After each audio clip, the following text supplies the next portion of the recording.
Hi hello friends, എല്ലാവർക്കും നമ്മുടെ സുമി മുഫാസ് ടെസ്റ്റി കിച്ചണിലേക്ക് സ്വാഗതം.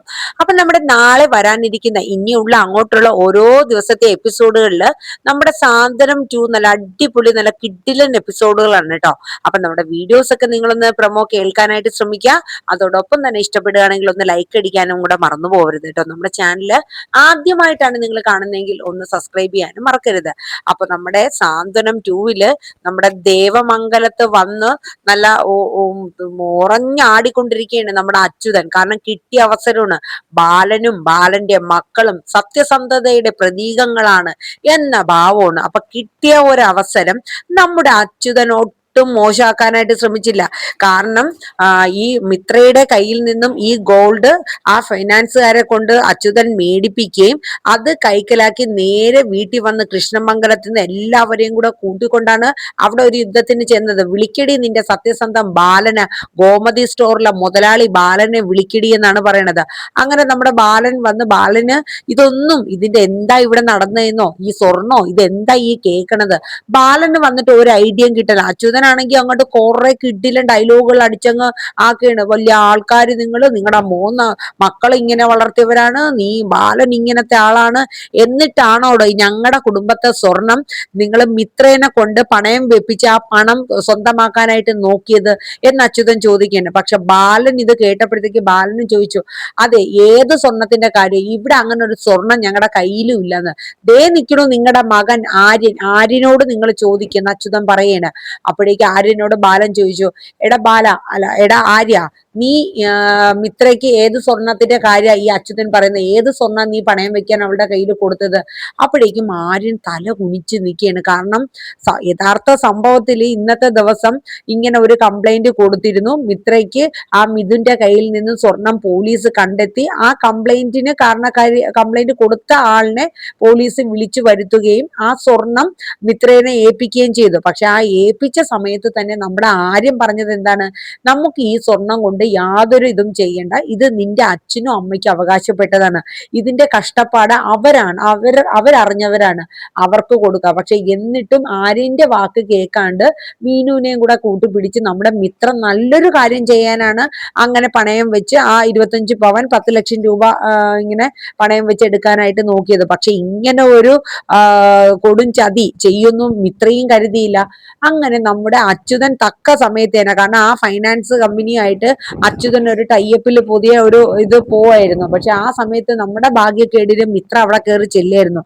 അപ്പോഴാണ് ഈ സ്വർണം മൊത്തം അച്യുതന് കിട്ടിയത്. എന്നാൽ ഇതൊന്നും അനന്തൻ അറിയണില്ല. അനന്തൻ ഈ സംഭവങ്ങളൊന്നും അറിയണില്ല. അച്യുതൻ ഇവിടെ വന്ന് ദേവമംഗലത്ത് കിടന്ന് ഭയങ്കര പ്രശ്നം ഉണ്ടാക്കിയാണ്. അപ്പൊ ബാലനാണെങ്കിൽ ഒന്നും പറയാനില്ല. ബാല ആര്യന്റെ അടുത്ത് ചോദിച്ചിട്ട് ആര്യം മുഖം കുനിച്ച് നിൽക്കുകയാണ്. നീ ഈ സ്വർണം എന്തിനാ എടുത്തത്, അല്ലെങ്കിൽ നീ എന്തിനാ അത് മിത്രയുടെ കയ്യിൽ വിറ്റ് പണയം വെപ്പിച്ചത്? നിനക്കൊരു ഫിനാൻസ് കമ്പനി അല്ല, നിനക്കൊരു ട്രാവൽ ഏജൻസി തുടങ്ങണമെങ്കിൽ നീ പണത്തിന് ആവശ്യപ്പെട്ടു എന്നുള്ളത് ശരിയാണ്. അങ്ങനെ നിനക്ക് പണത്തിന് ആവശ്യമുണ്ടെങ്കിൽ എന്റെ അടുത്ത് പറഞ്ഞാൽ പോരെയിരുന്നോ? എന്തിനാ അങ്ങനെ ഒരു സ്വർണം കൊണ്ട് പണയം വെപ്പിച്ച് നീ എടുക്കാൻ ശ്രമിച്ചത്? അതച്ഛാ, സ്വർണം മിത്രയുടെ എന്നെ സ്വർണ്ണമായിരുന്നു. അപ്പൊ അത് ഞാന് അവളും കൂടെ തന്നെ. കാരണം മിത്രേനെ ഒറ്റപ്പെടുത്തി ആര്യൻ അപ്പോഴും ഒന്നും പറഞ്ഞില്ല. കാരണം ബാലൻ മിത്രയെ വഴക്കുറയെന്ന് കരുതിയിട്ട് മിത്രയോടുള്ള സ്നേഹം കൊണ്ട് ആര്യൻ അത് താനും കൂടെ അറിഞ്ഞുകൊണ്ടാണ് പണയം വെച്ചത് എന്നുള്ള കുറ്റം നമ്മുടെ ആര്യൻ ഏറ്റെടുക്കുകയാണ് കേട്ടോ. പാവം മിത്രയ്ക്ക് അത് ഒട്ടും തന്നെ സഹിക്കാൻ പറ്റിയില്ല. കാരണം മിത്ര എനിക്ക് വേണ്ടിയിട്ട് ഇത്രയേറെ എന്നെ സ്നേഹിക്കുന്നുണ്ട് ആര്യൻ എന്നുള്ളത് മിത്രയ്ക്ക് മനസ്സിലാവുകയാണ്. കാരണം ബാലൻ ഇനി എന്തെങ്കിലും കാരണം പറഞ്ഞ് മിത്രയെ കുറ്റപ്പെടുത്താൻ ശ്രമിച്ചാലോ എന്ന് കരുതിയിട്ടാണ് ആര്യൻ ആ കുറ്റം മുഖം കുനിച്ചു നിൽക്കാനേ ആര്യന് പറ്റിയുള്ളൂ. അങ്ങനെ ബാലൻ ആര്യനെ വഴക്ക് പറഞ്ഞിട്ട് അകത്ത് കയറി പോവാണ്. അപ്പോഴേക്കും അച്യുതൻ ഭയങ്കര മാസ് ഡയലോഗ് അങ്ങ് അടിക്കുകയാണ്. കാരണം എന്താന്ന് വെച്ചാല് വലിയ സത്യസന്ധരായിട്ടുള്ള കുടുംബക്കാരല്ലേ, ഗോമതിക്ക് ഒന്നും മിണ്ടാൻ പറ്റിയില്ല. അവസാനം എല്ലാം പറഞ്ഞ് ഇങ്ങനെ തർക്കിച്ച് നിൽക്കുന്ന സമയത്ത് നമ്മുടെ ധർമ്മം പറഞ്ഞു, അച്ചുവേട്ടാ എന്തായാലും ഇപ്പം കാര്യങ്ങൾ നമ്മൾ പറഞ്ഞ് ആക്കിയല്ലോ, സ്വർണം നമ്മുടെ കയ്യിലാണ്, ഇനിയിപ്പോ ഒരു പ്രശ്നത്തിനായിട്ട് നമ്മൾ പോണ്ട, നീ ഒന്ന് മാറി നിൽക്കടാ ധർമ്മ, നിന്നെ വെറും 25,000 രൂപയ്ക്കല്ലേടാ ഈ ദേവമംഗലക്കാര് നിന്നെ ഒരു കള്ളനാക്കിയത്. അപ്പോഴേക്കും ഗോമതി പറഞ്ഞു, അതെ ഈ കേസ് ആ കേസും കൂടെ അച്ചുവേട്ടൻ വലിച്ചെടുക്കേണ്ടെന്ന്, നീ ആരേടി ഞാൻ പറയൂന്നും പറഞ്ഞ് അച്യുതൻ ഭയങ്കര ഇതിലിങ്ങോട്ട് കിടന്ന് ചലക്കിയാണ്. അപ്പൊ ധർമ്മം പറഞ്ഞു, എന്തായാലും അനന്തേട്ട വീട്ടിലോട്ട് വാ, നമ്മളെ കാര്യങ്ങളൊക്കെ സംസാരിച്ച് എന്തായാലും ഇനി അങ്ങോട്ടും ഇങ്ങോട്ടും ഒരു വഴക്കിനും വയ്യാവലിക്കും നിൽക്കണ്ടെന്ന് പറഞ്ഞ് എങ്ങനെയൊക്കെ ഇന്ദിരാമയും ധർമ്മനും കൂടെ ചേർന്ന് ഈ അച്യുതനെ അങ്ങോട്ട് കൊണ്ടുപോവാണ്. അച്യുതന്റെ ഒപ്പം അലോകും രാജശ്രീയും ഒപ്പത്തിനൊപ്പം നിൽക്കുകയാണ്. കാരണം ഒരു കിട്ടിയ അവസരമാണല്ലോ, അത് എത്രത്തോളം ഇതായിട്ട് ദേവമംഗലക്കാരെ തേച്ചൊട്ടിക്കാൻ പറ്റുമോ അതങ്ങ് ചെയ്യാനായിട്ട് നോക്കുകയാണ്. ഒടുവിൽ എങ്ങനെയൊക്കെയോ ധർമ്മം പറഞ്ഞ് ആക്കി അച്യുതനെ അകത്ത് കൊണ്ട് കയറ്റിയാണ്. ഈ സമയം നമ്മുടെ ദേവമംഗലത്ത് ആര്യനും മിത്ര എല്ലാരും നിൽക്കെ ബാലൻ പറഞ്ഞു, ഇതിൽ കൂടുതൽ ഒരു നാണക്കേട് ഇനി വേണോ? നിനക്ക് ഇത്രയ്ക്ക് ആവശ്യം ഉണ്ടായിരുന്നെങ്കിൽ ആര്യ എന്നോടൊരു വാക്ക് പറഞ്ഞാൽ പോരെ? നിനക്ക് ഞാൻ കാര്യം, എനിക്ക് നീ ട്രാവൽ ഏജൻസി തുടങ്ങുന്നത് അത്ര താല്പര്യമുള്ള കാര്യമല്ലായിരുന്നു. പക്ഷേ നിനക്ക് അങ്ങനെ പണത്തിന് ആവശ്യം ഉണ്ടെങ്കിൽ എന്നോട് പറഞ്ഞാൽ പോരെന്നോ? ഇത്രയും നാണം കെടണോ? അവരുടെ മുമ്പിൽ നാണം കെട്ട് നമ്മൾ ഇത്ര ആയില്ലേ? ഞാനും എന്റെ മക്കളും നാണം കെട്ട് അവരുടെ സ്വർണ്ണം എടുത്ത് ബിസിനസ് ചെയ്ത് വലിയവരാവാൻ നോക്കി എന്നുള്ള ഒരു പേര് ദോഷം കൂടെ കേൾക്കേണ്ടി വന്നില്ലേ? ഇത്രയ്ക്ക് സഹിക്കാൻ പറ്റില്ല. അപ്പൊ മിത്ര പറഞ്ഞ ബാലച്ച എന്റെ മിസ്റ്റേക്ക് കൊണ്ടാണ് ആര്യനെ കുറ്റപ്പെടുത്തേണ്ട. എനിക്ക് ഇത്രയും എന്റെ കാര്യങ്ങൾക്ക് എല്ലാം ഓടി നടന്ന് എന്നെ ഈ രീതിയിൽ എത്തിച്ചതൊക്കെ ആര്യനാണ്. ആര്യനെ കുറ്റപ്പെടുത്തേണ്ടത്. എന്താണെങ്കിലും ഇപ്പൊ കേൾക്കേണ്ടത്, ഇപ്പൊ നീ സ്വർണം പണയം വെച്ചിട്ടാണെങ്കിലും അവനും കൂടെ അറിഞ്ഞുകൊണ്ടല്ലേ എന്നോടൊരു വാക്ക് നിങ്ങൾക്ക് പറയാൻ പാടില്ലേ എന്നൊക്കെ പറഞ്ഞ് ബാലൻ കുറെ ഷൗട്ട് ചെയ്തു കേട്ടോ. അത് കഴിഞ്ഞിട്ട് പിന്നെ കാണിക്കുന്ന നമ്മുടെ അനന്തൻ കൃഷ്ണമംഗലത്തേക്ക് വരെയാണ്. അപ്പൊ ഇവിടെ എന്താണ് ഇത്ര വലിയ പ്രശ്നം? അപ്പോഴേക്കും നമ്മുടെ ധർമ്മം പറഞ്ഞു, ഓ അനന്തേട്ടൻ എവിടെയായിരുന്നു? ഇവിടെ എന്തായിരുന്നു പോകില്ലേ? ഇവിടുന്ന് അച്ചുവേട്ടൻ നേരെ ദേവമംഗലത്ത് പോയി വലിയൊരു കോളുകളൊക്കെ ഉണ്ടാക്കിയിട്ടാ വന്നേക്കണേന്ന് പറയാം. അപ്പൊ അനന്തൻ ചോദിക്കും, എന്താടാ പ്രശ്നം എന്താ? അപ്പോഴേക്കും ധർമ്മൻ കാര്യങ്ങൾ പറയണേ, ഇന്നതുപോലെ ഇന്ന് അച്ചുവേട്ടൻ ആ ഒരു ഫിനാൻസ് കമ്പനി പോയ സമയത്ത് നമ്മുടെ മിത്ര അവിടെ കുറച്ച് ഗോൾഡുമായിട്ട് വന്നിരുന്നു. ആ ഗോൾഡ് പണ്ട് കല്യാണത്തിനായിട്ട് മിത്രയ്ക്ക് ഇവിടെ നിന്ന് കൊടുത്ത സ്വർണ്ണമാണ്. പക്ഷെ അതൊന്നും അവരെ കയ്യിൽ ഇല്ലായിരുന്നു എന്നുള്ളതായിരുന്നല്ലോ ധാരണ. അപ്പൊ ആ കഥയൊക്കെ ധർമ്മൻ അനന്തനെ പറഞ്ഞ് മനസ്സിലാക്കിപ്പിക്കുകയാണ്. അപ്പോഴേക്കും അച്യുതന് അതിന്റെ ഒപ്പം പറയാണ്, ആ സ്വർണ്ണമൊക്കെ ഞാൻ കണ്ടെത്തി കൊണ്ടുവന്നു കേട്ടാ. ആ സ്വർണ്ണം ഇല്ലായിരുന്നെങ്കിൽ അവള് വിറ്റ് അത് പണയം വെച്ചാണെങ്കിൽ അത് ചിന്ന ഭിന്നായി പോയേനെ എന്നൊക്കെ പറഞ്ഞു. അപ്പോഴേക്കും അനന്തൻ പറഞ്ഞു, എന്റെ അച്ചു നീ എന്താ ഈ കാണണേ? അല്ല എന്താ ഈ കാണിക്കണേ? ഞാൻ ഇപ്പൊ ദേ പോലീസ് സ്റ്റേഷനിൽ നിന്നാ വരുന്നത്. എന്നെ CA വിളിപ്പിച്ചിട്ടുണ്ടായിരുന്നു. അപ്പോ ഇന്ന് നടന്ന കാര്യങ്ങളൊക്കെ അനന്തം പറഞ്ഞു കൊടുക്കുകയാണ്. അതായത് പണ്ട് നമ്മുടെ മിത്ര ഇങ്ങനെ കല്യാണത്തിന്റെ തലേ ദിവസം ആര്യന്റെ കൂടെ അല്ല പോയത്, മിഥുൻ എന്ന പേരുള്ള അലോകിന്റെ കൂട്ടുകാരനെ അറിയോ നിനക്ക്?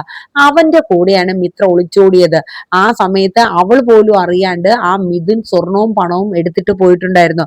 ആ സ്വർണം എടുത്തിട്ട് മിത്രേനെ അവിടെ ഉപേക്ഷിക്കുകയും മിത്ര ആത്മഹത്യ ചെയ്യാനായിട്ട് ശ്രമിക്കുകയായിരുന്നു. ആ സമയത്ത് അന്ന് ഗുരുവായൂർ തൊഴാൻ പോയ നമ്മുടെ ആര്യനും ഗോമതിയും മീനും കൂടെ ചേർന്നാണ് നമ്മുടെ മിത്രേനെ രക്ഷിച്ചത്. മിത്രയ്ക്ക് പിന്നെ നമ്മുടെ വീട്ടിലോട്ട് വരാനുള്ള ഒരു പേടിയും നാണക്കേടും ഭയവും ഉള്ളത് കൊണ്ടാണ് അവള് വരാത്തത്. യഥാർത്ഥത്തിൽ ആര്യൻ അവൾക്കൊരു ജീവിതം കൊടുക്കുകയാണ് ചെയ്തത്. അങ്ങനെ ആ മിഥുൻ കൊണ്ടുപോയ സ്വർണം നമ്മുടെ മിത്ര ഒരു കംപ്ലൈന്റ് പോലീസ് സ്റ്റേഷനിൽ കൊടുത്തിരുന്നു.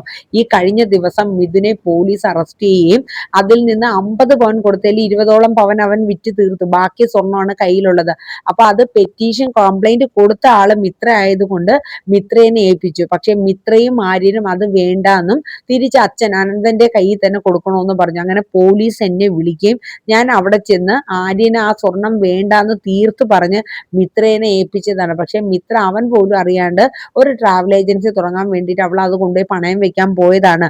ആര്യൻ ഒരു തെറ്റും ചെയ്തില്ല. ഇത് കേട്ട് നന്ദിനി അന്തം വിടുകയാണ് കേട്ടോ. അപ്പൊ നന്ദിനി എന്തൊക്കെ അനന്തമായിട്ട് ഈ പറയണേ, ഞാൻ പറഞ്ഞതാ സത്യം. അപ്പോഴേക്ക് ധർമ്മം പറഞ്ഞു, ഇതായിരുന്നു നടന്നത്. അച്ചുവേട്ടൻ അവിടെ ചെന്ന് എന്തെല്ലാം പുകിലുണ്ടാക്കി. അളിയൻ അതിൻ്റെ ഇടയിൽ ആളായെന്നും അതോടൊപ്പം തന്നെ മിത്രയും ആര്യനും ഒക്കെ ഇതിൽ പങ്കാളികളായിരുന്നു. അവര് സ്വർണ്ണം അടിച്ചു മാറ്റി വെച്ചിട്ട് ഇപ്പൊ കൊണ്ട് വിൽക്കാൻ ശ്രമിച്ചു എന്നൊക്കെ പറഞ്ഞ് അച്ചുവേട്ടൻ കുറെ അവിടെ കിടന്ന് ആടിയിട്ടാ വന്നത്. എന്റെ പൊന്നച്ചു, നിനക്ക് എന്നോടൊന്ന് കാര്യം പറയണ്ടേ? അവസാനം അച്ചു പറഞ്ഞു, അതല്ല അനന്തേട്ടാ, നീ ഒന്നും പറയണ്ട. നമ്മൾ ഈ സ്വർണ്ണം അവക്കായിട്ട് കൊടുത്തതല്ലേ, അത് അവളുടെ സ്വന്തം അല്ലേ, പിന്നെ എന്തിനാണ് ഇനി നമ്മളത് തിരിച്ചു മേടിക്കണത്? ഇപ്പൊ അത് എന്തായാലും. അപ്പൊ അച്യുതൻ പറഞ്ഞു, അതല്ല അനന്തേട്ടാ, ഞാൻ ഉദ്ദേശിച്ചത് വേറൊന്നും അല്ല.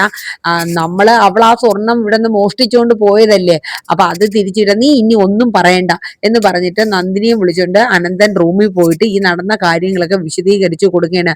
എന്നിട്ട് ആ നന്ദിനി പറയുന്നുണ്ട്, പാവം നമ്മൾ ഇത്രയും നാളും ആര്യനെ സംശയിച്ചു. കാരണം ആര്യനാണ് നമ്മളെ മോളെ കടത്തിക്കൊണ്ട് പോയതെന്നും ആ സ്വർണ്ണമൊക്കെ എടുത്തത് ആര്യനാണെന്നുള്ള ധാരണയായിരുന്നു. പക്ഷെ മിഥുനാണ് എന്നുള്ള സത്യം നമ്മൾ ഇപ്പോഴാണല്ലോ ഏട്ടാ മനസ്സിലാക്കിയെന്നും പറഞ്ഞ് നന്ദിനിയും അനന്തനും ഒരുപാട് വിഷമിച്ചിരിക്കുന്ന ആ ഒരു സിറ്റുവേഷനൊക്കെ കാണിക്കുന്നുണ്ട് കേട്ടോ. അപ്പം ഇനി ഈ സ്വർണം നമുക്ക് അവർക്ക് തിരിച്ചു കൊടുക്കണം, കാരണം അത് അവർക്ക് അവകാശപ്പെട്ടതാണ് എന്നൊക്കെ അനന്തം പറയുന്നുണ്ട്. ഇതേ സമയം നമ്മുടെ അനുശ്രീ അലോകിന്റെ നേരെ തിരിഞ്ഞു. ഇപ്പൊ കണ്ടോ, കാരണം അലോക് അനുശ്രീനെ ആ പേരും പറഞ്ഞ് കുറെ അങ്ങോട്ട് പറഞ്ഞു. അവളെ അച്ഛൻ ബാലൻ, ഗോമതി സ്റ്റോർ മുതലാളി സത്യസന്ധൻ, അവളെ ആങ്ങളമാര് സത്യസന്ധര് എന്നൊക്കെ പറഞ്ഞിട്ട് അനുവിനെ കുറെ ഹരാസ് ചെയ്തായിരുന്നു. ഇത് കേട്ടതും അനുശ്രീ കൊടുത്തു നമ്മുടെ അലോകിനിട്ട്. അതെ, വല്ലതുമൊക്കെ ഉണ്ടെങ്കിൽ അതിന്റെ സത്യാവസ്ഥ മനസ്സിലാക്കിയിട്ട് വേണം സംസാരിക്കാൻ. അല്ലാണ്ട് എന്റെ അച്ഛനെ എന്റെ ഏട്ടന്മാരും കുറ്റപ്പെടുത്താൻ വന്നാണ്ടല്ലോ, ഇപ്പൊ ആരാ ഇതില് കെണി? നിങ്ങളുടെ അച്ഛനാ ഇതില് കെണി വെച്ചത്. പക്ഷെ അത് വെച്ചത് എന്തുകൊണ്ട് നന്നായി, കാരണം മിത്രേച്ചിയും എന്റെ ആര്യേട്ടന്റെയും ആ ഒരു മനസ്സില് ഇവിടത്തെ അച്ഛനും അമ്മയ്ക്കും, അതായത് മിത്രേച്ചിയുടെ അച്ഛനും അമ്മയ്ക്കും ഉണ്ടായിരുന്ന ആ തെറ്റിദ്ധാരണ മാറുകയും കാര്യങ്ങളൊക്കെ ഇത്രയും നല്ല രീതിയിൽ എത്തിച്ചു തന്നല്ലോ, അത് നിങ്ങളുടെ അച്ഛൻ കാരണമെന്നും പറഞ്ഞിട്ട് അനുശ്രീ സമാധാനിക്കുകയാണ്. ഇത് കേട്ടപ്പോ അലോകിന് ദേഷ്യ. അച്ഛൻ ഇങ്ങനെ ഒരു കെണിയും കൂടെ വെച്ചല്ലോ, ചോദിക്കേണ്ടിയില്ലായിരുന്നു എന്നുള്ളത് മനസ്സിൽ ചിന്തിക്കണം. കാരണം ഇപ്പൊ അച്യുതൻ ചെന്ന് സംസാരിച്ചതിലാണ് മിത്രയും ആര്യനും അനന്തനും നന്ദിനിയും അങ്ങോട്ടും ഇങ്ങോട്ടും കാര്യങ്ങൾ മനസ്സിലാക്കി അവരുടെ മനസ്സിലെ തെറ്റിദ്ധാരണകളൊക്കെ പോയതും അങ്ങനെ കാര്യങ്ങളൊക്കെ ആ ഒരു രീതിയിൽ എത്തിപ്പറ്റിട്ടോ. അപ്പം ഇനി വരുന്ന എപ്പിസോഡിൽ ഏകദേശം കാണിക്കുന്ന സീനും കാര്യങ്ങളൊക്കെ ഇതാണ്. എന്നിട്ട് നമ്മുടെ നന്ദിനിയെ അനന്തനെയും വീണ്ടും കാണിക്കുന്നുണ്ട്. അതായത് നമ്മുടെ മിത്രയ്ക്ക് വേണ്ടിയിട്ട് ആര്യൻ ഒരുപാട് കാര്യങ്ങൾ ചെയ്തു കൊടുക്കുന്നുണ്ട്. അവന്റെ പോലും പല കാര്യങ്ങളും മാറ്റി വെച്ച്, മാത്രമല്ല നമ്മളെ മോളെ പോലീസിൽ എല്ലാ ടെസ്റ്റ് എഴുതിപ്പിച്ച് ഫിസിക്കൽ ടെസ്റ്റിനൊക്കെ ആര്യൻ എത്രമാത്രം കഷ്ടപ്പെട്ടിട്ടുണ്ടെന്ന് അറിയോ? നമ്മൾ അതൊന്നും മനസ്സിലാക്കാനോ അവനെ മനസ്സിലാക്കാൻ ശ്രമിച്ചിട്ടില്ല എന്നൊക്കെ പറഞ്ഞ് അനന്തനും നമ്മുടെ നന്ദിനി ഇങ്ങനെ അവരെ കാര്യങ്ങളൊക്കെ പറഞ്ഞിരിക്കുകയായിരുന്നു കേട്ടോ. ഒടുവില് എല്ലാ തെറ്റിദ്ധാരണകളും അനന്തനും നന്ദിനിക്കും നമ്മൾ ആര്യനെ കുറിച്ചുള്ള എല്ലാ തെറ്റിദ്ധാരണകളും മാറുകയാണ്. അങ്ങനെ അനന്തനും നന്ദിനിയും നേരെ ചെന്ന് ബാലന്റെ അടുത്ത് മാപ്പ് പറയാനായിട്ട് പോകുന്നുണ്ട്. അതിന്റെ ഇടയിൽ അനന്തം പറഞ്ഞു, ബാല നീ പോയി അച്യുതനോട് നമ്മുടെ അനന്തം പറഞ്ഞു, നീ ഈ ചെയ്ത തെറ്റിന് ബാലനോട് പോയി മാപ്പ് പറയണം എന്ന് പറയുന്നുണ്ട് കേട്ടോ. അപ്പം അച്യുതൻ പറഞ്ഞു, അതിന് വേറെ ആളെ നോക്കിയോ, അനന്തേട്ടന് ഭ്രാന്തുണ്ടോ, അവന്റെ മുമ്പിൽ ഈ അച്യുതൻ പോയി മാപ്പ് പറയാനോ എന്നും പറഞ്ഞിട്ട് അച്യുതൻ അങ്ങ് അകത്തോട്ട് കയറിപ്പോയി. പക്ഷെ എങ്കിലും നമ്മുടെ അനന്തനും നന്ദിനിയും ചെന്നിട്ട് ബാലന്റെ അടുത്തും ആര്യന്റെ അടുത്തൊക്കെ മാപ്പ് പറയുന്ന സീനും കാര്യങ്ങളൊക്കെ വരുന്നുണ്ട് കേട്ടോ. അപ്പൊ എന്തായാലും നമുക്ക് കാത്തിരിക്കാം നമ്മുടെ സാന്ത്വനം 2ന്റെ ആ ഒരു രീതി ഇനി എന്തൊക്കെയാണ്, ഏതൊക്കെ രീതിയിൽ വരും എന്നുള്ളതൊക്കെ നമുക്ക് കാത്തിരിക്കാം. അപ്പൊ നാളെ വരുന്ന ഏകദേശം ഒരു ഇൻട്രോ ഇതൊക്കെയാണ്. അപ്പൊ എല്ലാവരും നമ്മുടെ വീഡിയോസ് ഒക്കെ ഒന്ന് കേട്ടൊന്ന് സപ്പോർട്ട് ചെയ്യുക. നമ്മുടെ ചാനൽ ആദ്യമായിട്ടാണ് വരുന്നതെങ്കിൽ ഒന്ന് സബ്സ്ക്രൈബ് ചെയ്ത് സപ്പോർട്ട് ചെയ്യുക. അപ്പൊ ഇതിൽ ഇനി രാത്രി ഒരു 9:30 കൂടി നമ്മുടെ മഴതോറും മുമ്പേ സീരിയലിന്റെ പ്രൊമോ ഇടുന്നതാണ്. അപ്പൊ എല്ലാവരും നമ്മുടെ 2 സീരിയലും സപ്പോർട്ട് ചെയ്യാം കേട്ടോ. അപ്പൊ thank you, bye bye, Tata, take care.